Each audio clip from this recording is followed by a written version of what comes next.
to Penalized Math and History, and we're going to use trial and error with trinomials.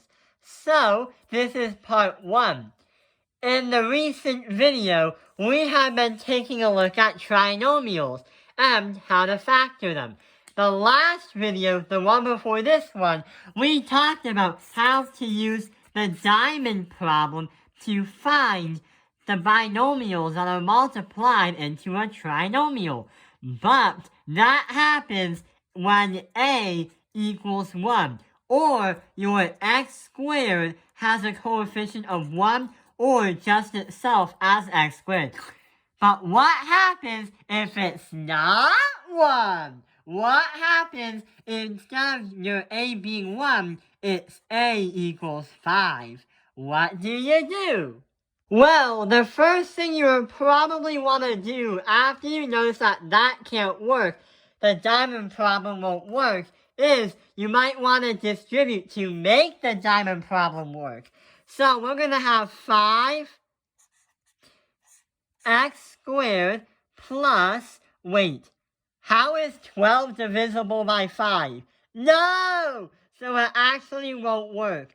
So distributing actually won't work either. There's another method we have to try out, and that's actually trial and error. So we actually have to try stuff out. So when solving this problem, we have to use common sense so we can test out our idea and see if it goes back to this expression right there. 5x squared plus 12x plus 7. So, what we can notice right away is 5x squared. 5x squared is basically saying 5x multiplied by another x. So, when trying to find our two binomials, we can write 5x and x, and we have parentheses. So that is the first step for finding our binomials. The next step is to look at the operations. The operations tell you what to do in order to get your two binomials. So they'll tell you what happens to the next number. So we're going to add both of the two in addition signs. The last thing we gotta do is find out what the last numbers of these binomials are. So, what we can do is, in the recent video, when we tried to look for the answer for C, C is basically on the diamond problem, the top corner, while B represents the bottom corner. The top corner is when you have 1 and 2, B1 and B2 being multiplied together to get an answer on the top corner. The top corner is always going to have an answer that is the product. And that is saying that that and that, this and that, have to be common terms to fit the letter C. Here's an example. If we have 20 as C, we can write 1, 20, 2, 10, and 4, 5.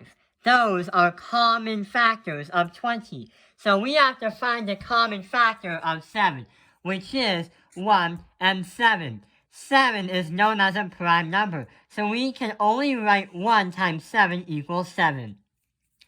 Going back to our problem, now we actually have to make the guess.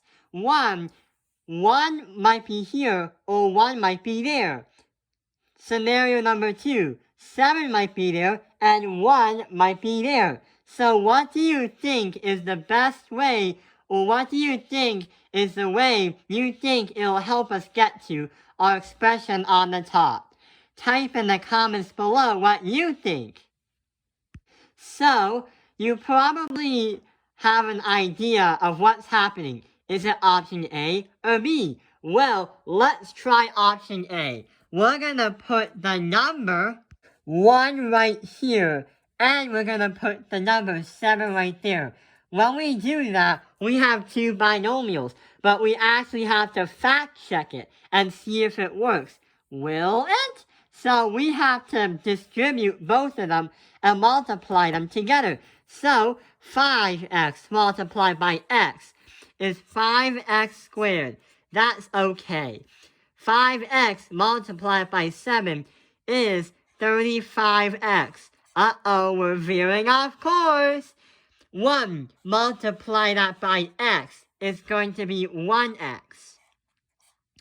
And 1 multiply that by 7 is 7. When you do that, you get a final answer after simplifying 5x squared plus 36x plus 7. But the problem is, this does not match this expression up there, which means our estimate or guess fails. 1 and 7 should not be there. So this is why we have trial and error. This scenario fails.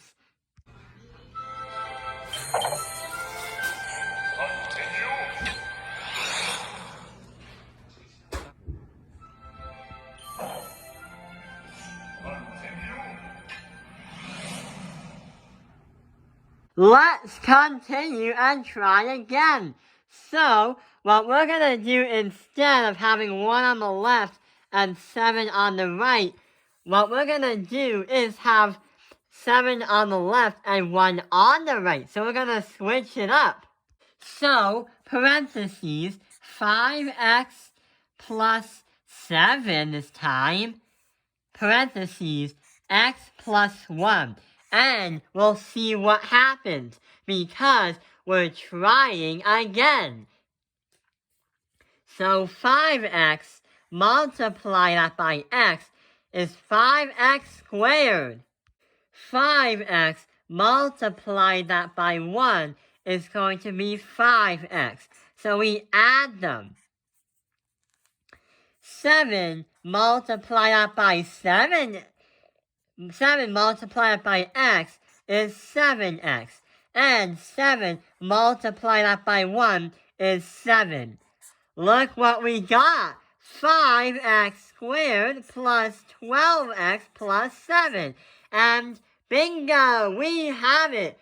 This one is the exact same as the one up above. So pretty much, if they're the same, then we can say that these two binomials are the factors of this odd trinomial. We have done it. We kept trying and trying again until we found it out.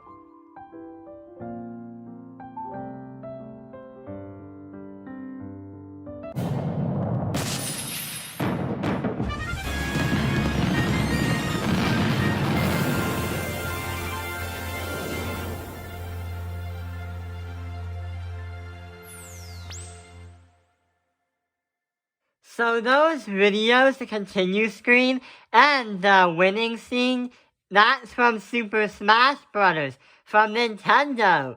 So, when you are trying to guess what the values are and the binomials are, it can be very, very frustrating. Because one time, I had a homework assignment where I had to do an entire page of these, and I had to keep guessing and guessing and guessing.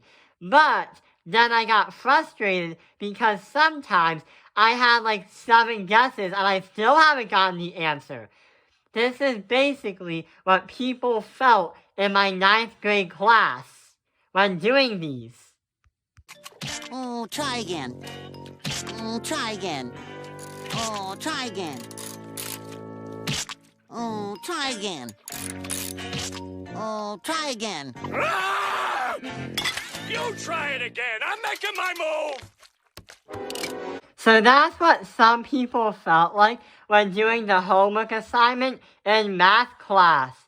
I hope this video has helped you how to use trial and error with trinomials. Thank you for watching Top Penalized Math Industry. Like and subscribe, and credit goes to Nintendo for making their Super Smash Bros. Game, and SpongeBob making the episode Someone's in the Kitchen with Sandy. Have a nice day!